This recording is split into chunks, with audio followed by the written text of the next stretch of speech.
السلام عليكم ورحمة الله وبركاته. معكم محمد من قناة MSL Channel ورجعنا لكم فيديو جديد.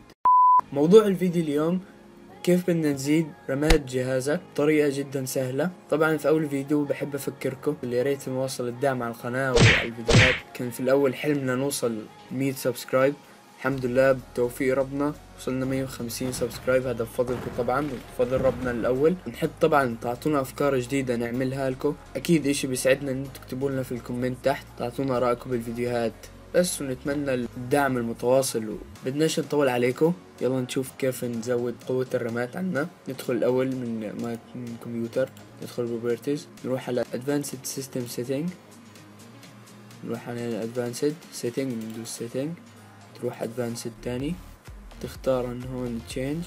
هلا بيكون في علامة على Automatic Manage Bagging File Size for All Drivers. بنشيل هلا العلامة هذه، بيظهر لنا السي اللي هو اللي عليه السيستم الويندوز. الجزء الثاني الدي، بنروح بندوس على نضغط على الكاستم سايز. هلا بيجيب لنا خانتين فاضيين، ناخذ الرقم تبع الريكومندد من هون اللي هو 5757، نكتبه هنا 5757، نعمل له كوبي، نعمل بيست هون برضه تمام، ندوس ست.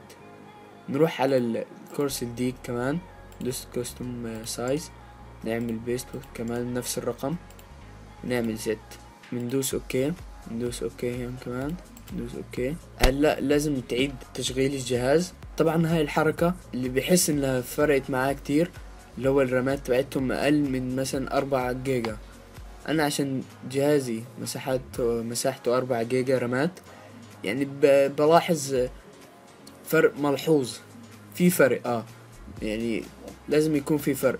بس اللي بحس بالفرق هذا اكتر الراماته اقل من 2، مثلا 3 جيجا 2 جيجا.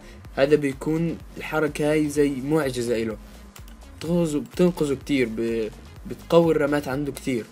فهو الوحيد اللي بحس بالحركة هذه بس. وان شاء الله يكون عجبكم فكرة الفيديو، واتمنى تنسوش اللايك والسبسكرايب لو اول مرة تشوف فيديوهاتنا. وتشوف فيديوهاتنا اكيد في اشياء بتفيدك كتير. ونشوفكم فيديو جديد ان شاء الله، والسلام عليكم.